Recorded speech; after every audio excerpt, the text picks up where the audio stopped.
This guide covers the complete factory reset process for the ASUS TUF Gaming F17. Restore your laptop and remove all personal data with ease. So this should hopefully be a pretty straightforward process, guys, and without further ado, let's go ahead and jump right into it. It's supposed to not delete your personal files. I strongly suggest you create a backup of any important files or documents before you proceed, because even though it might say that it's going to save your personal files, there's no guarantees that it will, so just keep that in mind, and we're going to go ahead and jump right into it. So we're going to go ahead and start by right-clicking on the Windows Start menu, and we're going to select the settings.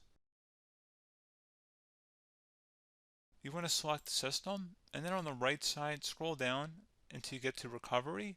Reset Advanced Startup Previous Version of Windows. Go ahead and open that up. So we're going to start by going underneath Recovery Options, reset this PC. Choose to keep or remove your personal files, then reinstall Windows. Go ahead and select Reset PC. Underneath Choose an option, Keep My Files removes apps and settings but keeps your personal files. Now, like I said, there's no guarantee, but you still want to create a backup, but we are going to select that for today's tutorial here. And it's going to ask how would you like to reinstall Windows. I usually do a local reinstall, so that's what I'm going to select. And current settings is going to reinstall Windows from this device, and then we're going to select next again. This shouldn't take too long here, guys. And resetting will change settings back to their default, keep personal files, reinstall Windows from this device, remove all apps and programs, and you can also view what apps will be removed. This will take some time and your PC will restart.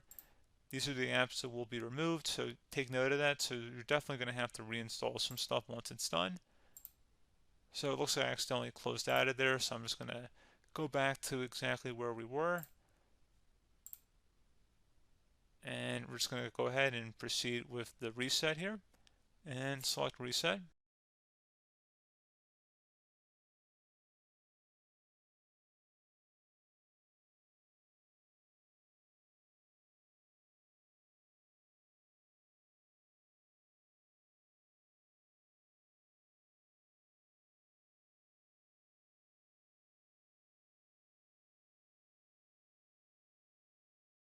And there you go, guys. Should be simple as that. Go ahead and reinstall any of the applications that were removed. You can see a list of them by clicking on the link that's going to be on our desktop here. And that's pretty much it, guys. So, as always, thank you for watching this brief tutorial. Do hope I was able to help you out, and I do look forward to catching you all in the next tutorial. Goodbye.